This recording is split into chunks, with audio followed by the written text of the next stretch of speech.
हरिः ओम् आपादमौलिपर्यन्तं गुरूणामाकृतिं स्मरेत् तेन विघ्नाः प्रणश्यन्ते सिद्धन्ति च मनोरथाः। श्रीगुरुभ्यो नमः। परमगुरुभ्यो नमः। श्रीमदानन्दतीर्थभगवत्पादाचार्यगुरुभ्यो नमः। मन्मनोऽभीष्टवरदं सर्वाभीष्टफलप्रदं पुरन्दरगुरुं वन्दे दासश्रेष्ठं दयानिधिं विद्याविनयसम्पन्नं शान्तादिकुलबृंहितं सशास्त्रप्रवचनासक्तान् एलमिलार्यान् गुरून् भजे। पृथ्वीमण्डलमध्यस्थाः पूर्णबोधमतानगाः वैष्णवाः विष्णुहृदयाः तान् नमस्ते गुरुन् मम। हरिः ओम्। ಶ್ರೀಶಾ ಪಾಹಿ ಅನಂತಕೋಟಿಬ್ರಹ್ಮಾಂಡನಾಯಕ ಎಂಬುದು ಶ್ರೀ ಪುರಂದರದಾಸರು ರಚಿಸಿದ ದಿವ್ಯ ಗದ್ಯರೂಪ ಶಾಸ್ತ್ರ ಪ್ರಮೇಯ ರೂಪವಾಗಿದೆ. 81ನೆಯ ಗದ್ಯ ಪುರಾಣ ಪುರುಷೋತ್ತಮ.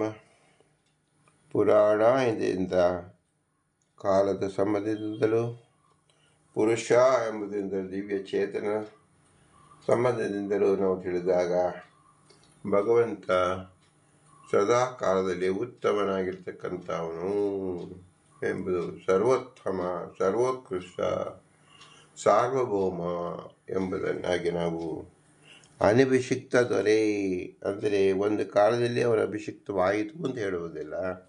ಸದಾ ಕಾಲ ಅವನು ಭಗವಂತ ಸರ್ವೋತ್ತಮನಾಗಿರುತ್ತಾನೆ ಎಂಬುದನ್ನು ಸೂಚಿಸುವ ಪದ ಪುರಾಣ ಪುರುಷೋತ್ತಮ. ಹೀಗೆ ಶ್ರೀ ಪುರಂದರದಾಸರು ಹೇಗೆ ಬಹಳ ದೊಡ್ಡ ಬೀಗವನ್ನು ತೆಗೆಯಕ್ಕೆ ಒಂದು ಸಣ್ಣ ಕೈದ ಸಾಕು, ಹಾಗೆ ಪುರಾಣ ಎಂಬ 18 ಪುರಾಣಗಳಲ್ಲಿಯೂ 14 ಲಕ್ಷ ಶ್ಲೋಕಗಳಿಂದ 18 ಪುರಾಣಗಳು ಮತ್ತು 4 ಲಕ್ಷ ಶ್ಲೋಕಗಳಿಂದ ಈ ಆಕಾರದ ದೊಡ್ಡ ಬೀಗವನ್ನು ಬಿಡಿಸಲಿಕ್ಕೆ ಉಪಯೋಗಿಸಿದ ಚಾವಿ ಅಥವಾ ಬೀಗದ ಕೈ ಅದು ಪುರಾಣ ಪುರುಷೋತ್ತಮ. ಇದು ನಾವು ಹೇಗೆ ತಿಳಿಯುವುದು ಎಂದರೆ, ಪ್ರತಿಯೊಂದು ಪುರಾಣದ ವಾಕ್ಯವನ್ನು ನಾವು ವಿಮರ್ಶಿಸಿದಾಗ ಬೃಹತ್ತಾದ ಬೀಗವನ್ನು ತೆಗೆಯುವ ಸಾಧನೆ ಇದಾಗಿದೆ. ತೆಗೆಯುವುದರಿಂದ ನಮಗೇನು ತಿಳಿತಾ ಇದೆ ಅಂದರೆ ಪುರುಷೋತ್ತಮನ ದರ್ಶನ. ಪ್ರತಿ ವಾಕ್ಯದಲ್ಲಿ ವೇದವ್ಯಾಸ ದೇವರು ತಮ್ಮನ್ನು ಪುರುಷೋತ್ತಮ ಎಂದು ಬಿಂಬಿಸಿಕೊಂಡು ತಾವೇ ಆದ್ದರಿಂದ ತಮ್ಮನ್ನು ಅಲ್ಲಿ ಪ್ರತಿಫಲಿಸ್ತಾ ಇದ್ದಾರೆ ಅಕ್ಷರ ರೂಪದಿಂದ. ಅದನ್ನು ಪ್ರಸ್ತುತ ಬ್ರಹ್ಮಪುರಾಣದಲ್ಲಿ ಮುಂದಿನ ಉದಾಹರಣೆಯನ್ನು ನೋಡಬೇಕು. ಇದು ಶ್ರೀಮದಾನಂದ ತೀರ್ಥರು ಭಾಗವತದ ಪ್ರಥಮ ಸ್ಕಂದ 12ನೇ ಅಧ್ಯಾಯದಲ್ಲಿ 53ನೇ ಶ್ಲೋಕಕ್ಕೆ ಬಳಸಿಕೊಂಡಿದ್ದಾರೆ.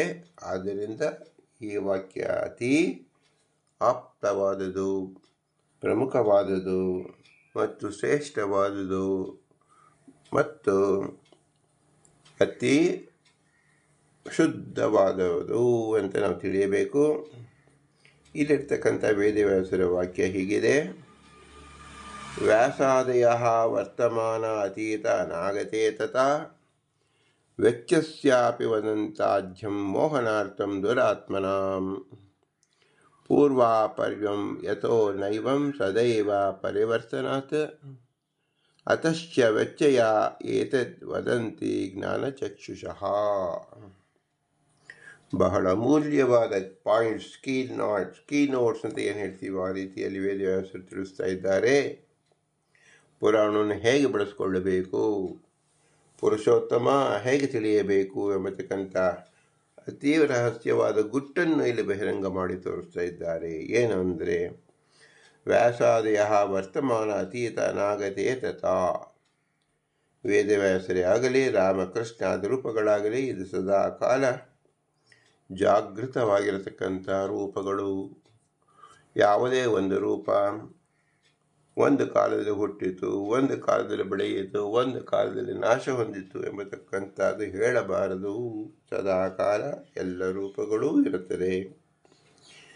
ಆದರೆ ನಮಗೆ ವ್ಯಕ್ತವೋ ಅವ್ಯಕ್ತವೋ ವ್ಯಕ್ತ ರೂಪದಿಂದ ಭಗವಂತ ವ್ಯಕ್ತನಾಗುತ್ತಾನೆ ಕೆಲವರಿಗೆ ಆಗುವುದಿಲ್ಲ.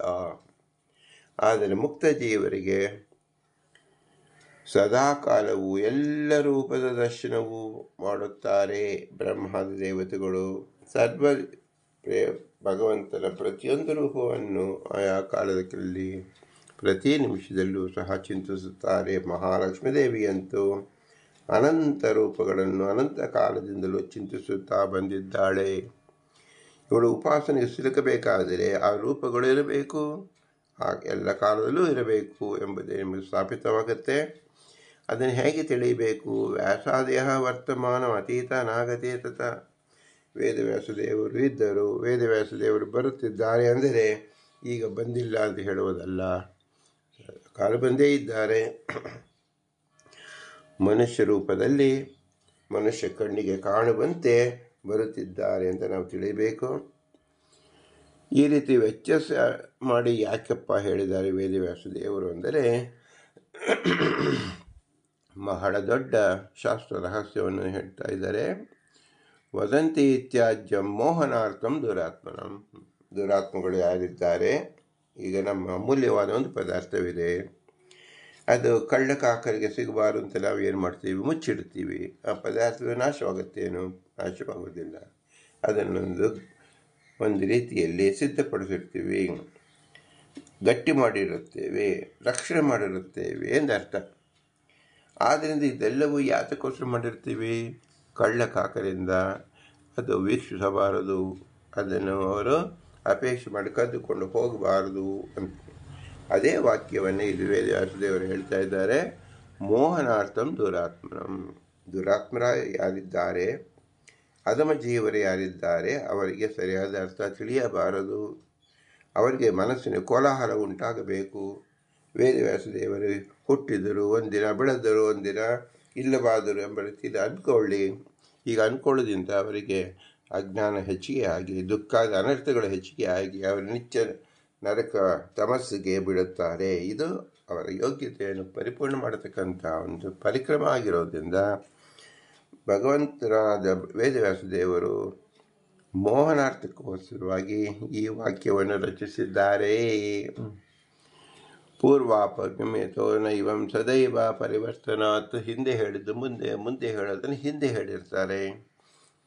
ಇದನ್ನು ಯಾಕೆ ಹೇಳಿದರು ಅಂದರೆ, ಯಾವ ಯೋಗ್ಯವಾದ ಸಾಧಕ ಸ್ವಲ್ಪ ಶ್ರಮಪಟ್ಟು ಅರ್ಥ ಮಾಡಿಕೊಳ್ಳಬೇಕು. ಯಾಕಂದರೆ ತಮ್ಮ ಶ್ರಮವನ್ನು ಅವನು ಪಡೆದೇ ಹೋದರೆ ಯಾವ ವಿಜ್ಞಾನವೂ ನಿಲ್ಲುವುದಿಲ್ಲ. ಸುಲಭವಾಗಿ ಬಂದ ಜ್ಞಾನವು ಆಲಸ್ಯಂ ಅಮೃತಂ ವಿಷಂ ಎಂಬ ಗಾದೆಯಂತೆ ಕೇವಲ ಆಲಸ್ಯದಿಂದ ಇದ್ದರೆ ಅಮೃತವು ವಿಷವಾಗಿ ಪರಿಣಾಮವಾಗುತ್ತದೆ. ಆದ್ದರಿಂದ ಯಾರು ಪ್ರಯತ್ನಶೀಲರಾಗಿರುತ್ತಾರೋ, ಯೋಗ್ಯವಾದ ಪ್ರವೃತ್ತಿಯನ್ನು ಹೊಂದಿರುತ್ತಾರೋ, ಅವರಿಗೆ ಪ್ರಮಿತಿ ಸರಿಯಾಗಿ ಬರಲು ತಮ್ಮ ಸ್ವರೂಪ ಸತ್ತ ಅದನ್ನು ಚೆನ್ನಾಗಿ ತಿಳಿದುಕೊಳ್ಳಲು ವೇದವ್ಯಾಸದೇವರು ಏನು ಮಾಡಿದ್ದಾರೆ? ಪೂರ್ವಾಪರ್ಮ ಯಥೋ ನೈವ ಸದೈವ ಪರಿವರ್ತನಾತ್. ಮುಂದೆ ಬರುವುದನ್ನು ಈಗಲೇ ಹೇಳುತ್ತಾರೆ, ಹಿಂದೆ ಆಗಿದ್ದನ್ನು ನಾಳೆ ಬಂತು ಅಂತ ಹೇಳುತ್ತಾರೆ, ಈಗಿನದನ್ನು ಹಿಂದೆ ಹೇಳಿರ್ತಾರೆ. ಈ ರೀತಿಯಲ್ಲಿ ಕಾಲದ ಬದಲಾವಣೆ ಆಗಿರುತ್ತದೆ, ಹೆಸರಿನ ಬದಲಾವಣೆ ಆಗಿರುತ್ತದೆ. ಇದನ್ನು ನಾವು ಸೂಕ್ಷ್ಮವಾಗಿ ಚಿಂತಿಸಿ ಅದನ್ನು ಅರ್ಥ ಮಾಡಿಕೊಳ್ಳಬೇಕು. ಅತಶ್ಯ ವ್ಯತ್ಯಯತೆ ವದಂತಿ ಜ್ಞಾನಚಕ್ಷುಷಃ. ಯಾರು ಜ್ಞಾನಿಗಳು ಜ್ಞಾನದ ಕಣ್ಣಿನಿಂದ ಸರಿಯಾದ ಅರ್ಥವನ್ನು ಮಾಡಿಕೊಳ್ಳಲಿ ಎಂಬುದು ಶ್ರೀ ವೇದವ್ಯಾಸರ ಅಪೇಕ್ಷೆಯಾಗಿದೆ. ಆದ್ದರಿಂದ ಪುರಂದರದಾಸರು ಪುರಾಣ ಪುರುಷೋತ್ತಮ ಅಂತ ಹೇಳಿದರಿಂದಲೇ ಇಷ್ಟೆಲ್ಲ ಚಿಂತನೆಯನ್ನು ಅವರು ಮನಸ್ಸಿನಿಟ್ಟುಕೊಂಡು ಹೇಳಿದ್ದಾರೆ ಅಂತ ನಾವು ತಿಳಿಯಬಹುದು.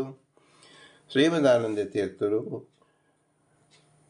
1ನೇ ಸ್ಕಂದ 12ನೇ ಅಧ್ಯಾಯದಲ್ಲಿ ಧೃತರಾಷ್ಟ್ರ, ಗಾಂಧಾರಿ, ಕುಂತಿ ಮತ್ತು ಯಾವ ವಿದುರ 4 ಜನರು ಯಾವ ಅರಣ್ಯ ಪ್ರವೇಶ ಮಾಡಿದಾಗ ಅವರು ತಮ್ಮ ಶರೀರವನ್ನು ಬಿಟ್ಟಾಗ ಆಗಿನ ಕಾಲದಲ್ಲಿ ಯಾರೂ ಇರಲಿಲ್ಲ. ಆದರೆ ಧರ್ಮರಾಜಾದಿಗಳು ಆಗಾಗ್ಗೆ ಹೋಗಿ ನೋಡಿಕೊಳ್ಳುತ್ತಾ ಬರ್ತಾ ಇದ್ದರು. ಒಂದು ಸಾರಿ 2 ಸಾರಿ ಇದ್ದಾಗ ದರ್ಶನ ಮಾಡಿ ಬಂದಿದ್ದರು. 3ನೇ ಸಾರಿ ಹೋಗುವಾಗ ಅವರಲ್ಲಿ ಕಾಣದೇ ಇದ್ದಾಗ ಬಹಳ ದಿನ ಹಿಂದೆಯೇ ಅವರು ಅಗ್ನಿ ಪ್ರವೇಶ ಮಾಡಿದ್ದಾರೆ.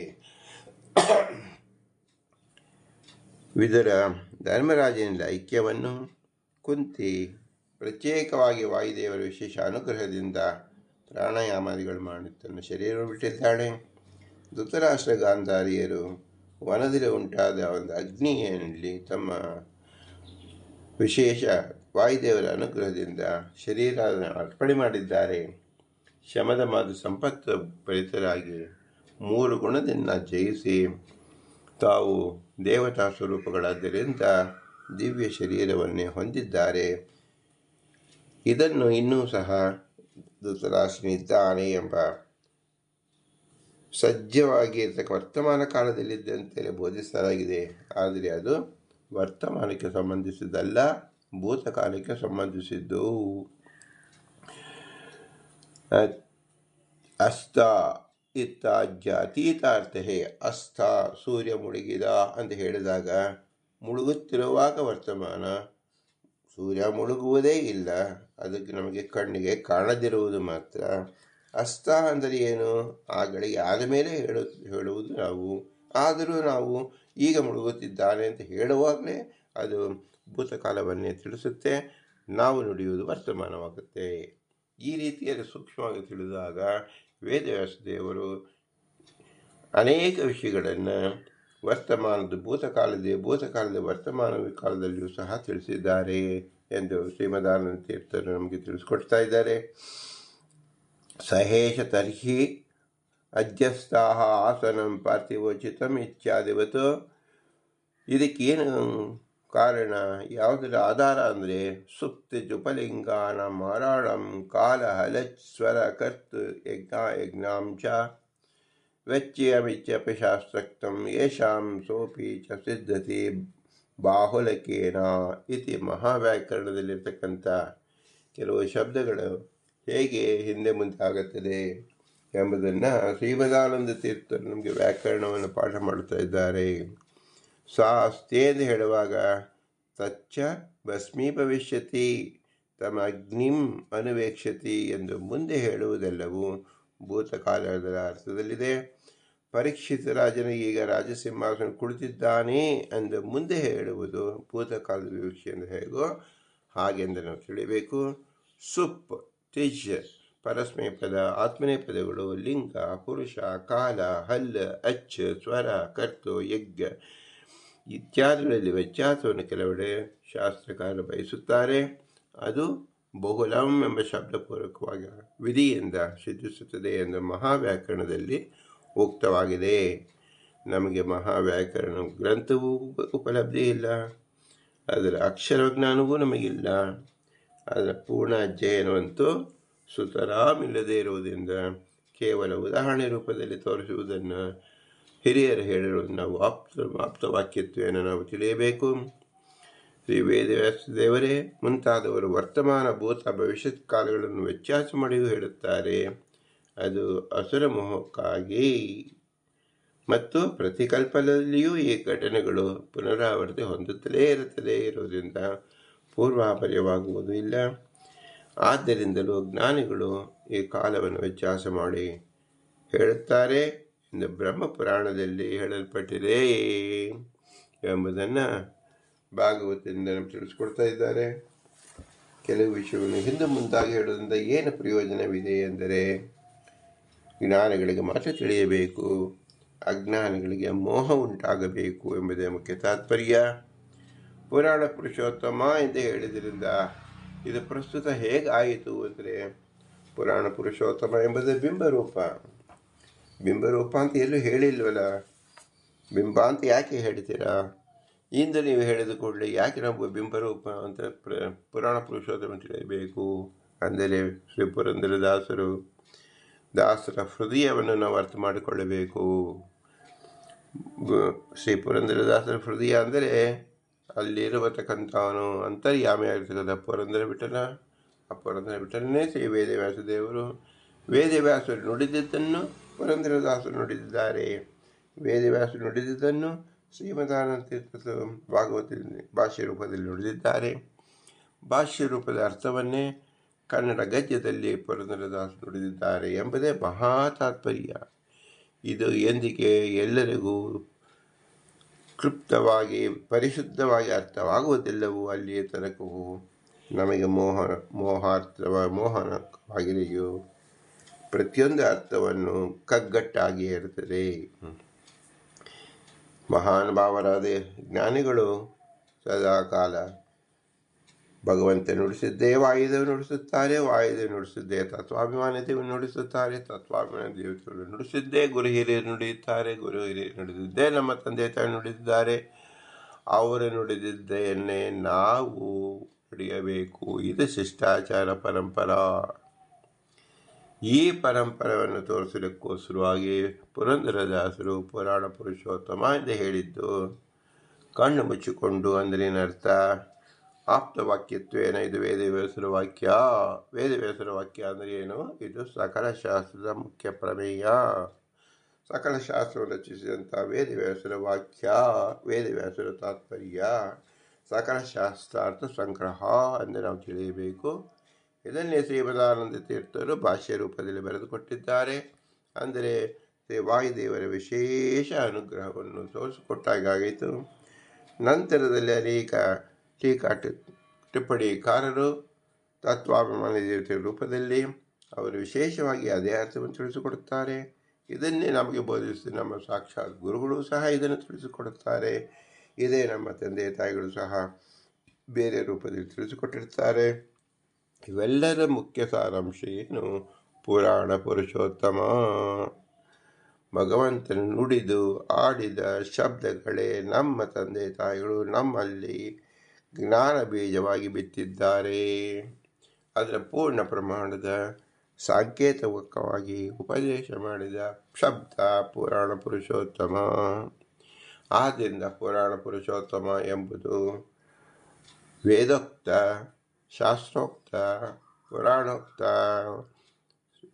ವಾಯುದೇವರೋಕ್ತ, ತತ್ವಾಭಿಮಾನೋಕ್ತ, ಗುರುಹಿರಿಯರೋಕ್ತ, ಅಸ್ಮದ್ ಮಾತಾಪಿತೃಗಳು ಉಕ್ತವಾದ ದಿವ್ಯ ಮಂತ್ರರೂಪವಾಗಿದೆ, ಶಾಸ್ತ್ರ ಪ್ರಮೇಯವಾಗಿದೆ ಎಂಬುದನ್ನೇ ನಾವು ತಿಳಿದುಕೊಂಡಾಗಾಯಿತು ಜನ್ಮ ಸಾರ್ಥಕ್ಯವೆನಿಸುತ್ತದೆ.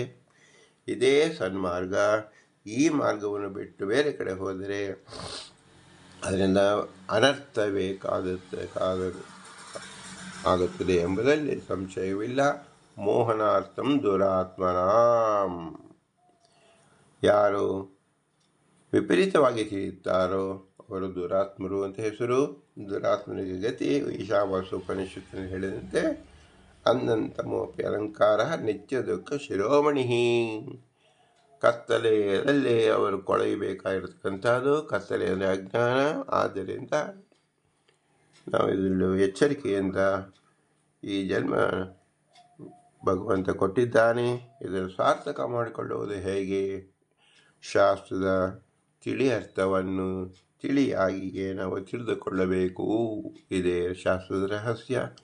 ಇದನ್ನು ಪುರಂದರದಾಸರು ಅತಿ ಸುಲಭವಾಗಿ ಪುರಾಣ ಪುರುಷೋತ್ತಮ ಎಂಬ ಕೇವಲ 9 ಶಬ್ದಗಳಿಂದ ನಮ್ಮ ಮನ ಮುಟ್ಟುವಂತೆ ತಿಳಿಸಿಕೊಟ್ಟಿದ್ದಾರೆ.